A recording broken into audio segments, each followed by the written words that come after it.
Okay, welcome to Catch A Side sharpening series for Chef Knife UK, and we're on stage 2. So we've set the bevel, it's sharp. The reason we do this is because there's no point in thinning into something that's not there yet. Otherwise we'd be going backwards and forwards. So make sure your stone is still nice and soaked. Now the next step, you're just using the bevel that's there, this ground polished lower bevel. So I'm pushing into that lower part of the bevel, and I'm just thinning into that.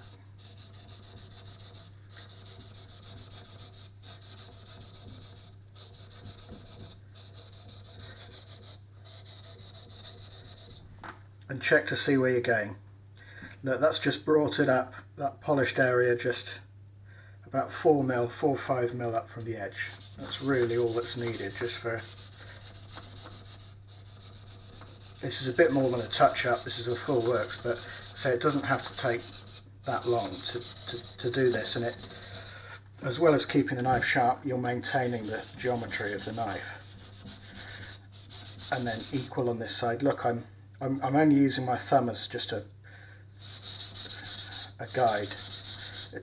It's not as a guided angle. The angle is established by pushing my fingers there into the edge. I'm pushing exactly where you can see that shading, and I'll just bring that up a little bit.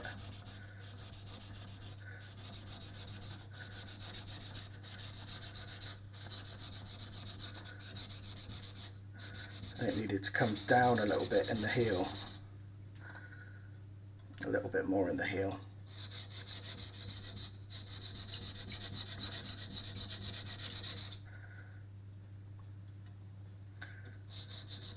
Just make sure you get that last little bit. I'll bring it up on the other side as well.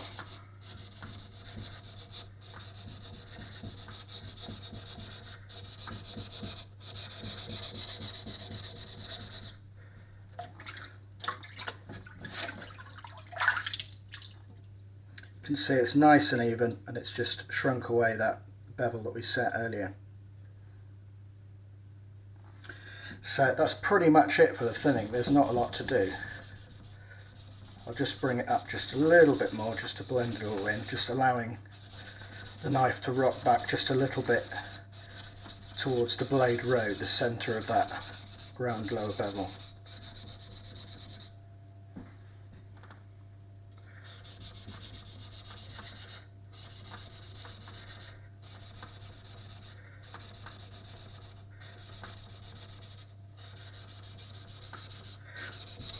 And as I move into the blade road, we're building this nice slurry on the stone.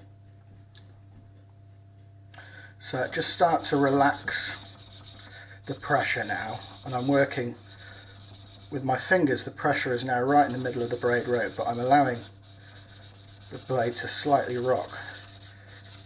Just a little bit. I can just feel it, feel the convexity of the blade. And there's no angle guide here except for this lower bevel.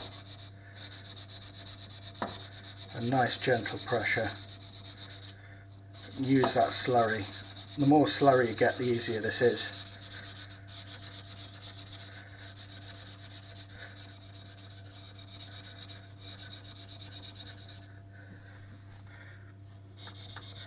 And then matching on the other side.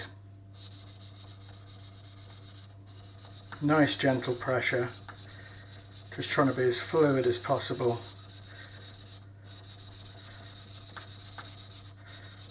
And as even as pressure as possible, so you don't get any paler parts.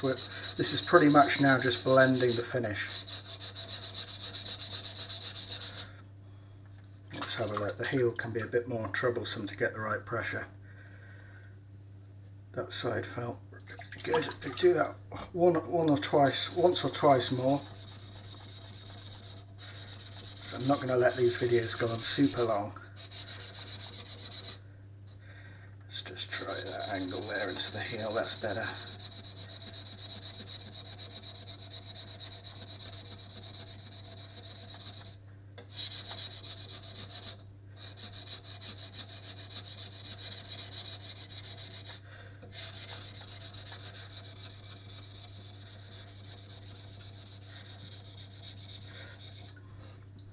So this part and the lightness of pressure is not essential for the cutting, it's just striving to get a nice bit of contrast on the finish, which this stone's particularly good for.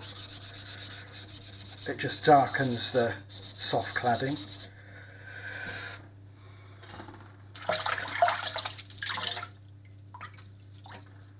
See, that side, that's good to go.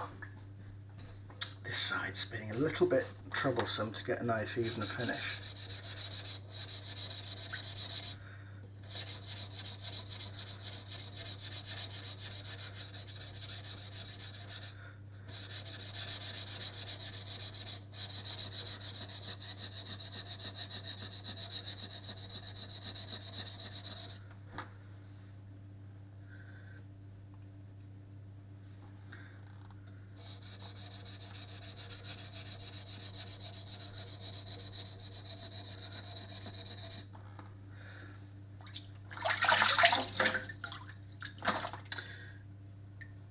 But that's pretty good. So there we go, got a nice bit of darkness. You could always get it a bit more perfect. After cutting a few onions, it tends to darken and all even up anyway. So for the purposes of demonstration, that's where I'll stop it there.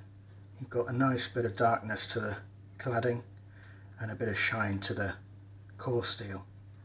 So there you go. And then we're assuming at this stage that this is your only stone. So just at the very end, and extremely lightly, because this is not the finest of stones, we just set a micro bevel, one at about the angle that you started. It's only just a tiniest micro bevel, like that, and just check you've not made a little burr anywhere. And that is all you need. And you'll see the advantage of the next step, but that, if you're on a budget for stones, just get the JNS 800 and a leather strop.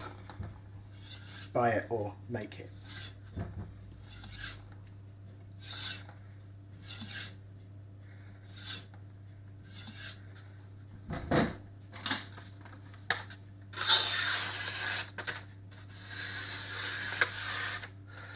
And that's perfect edge, toothy edge for cookering, as they call it. Okay, stay tuned for part 3, where I move to the fine stone.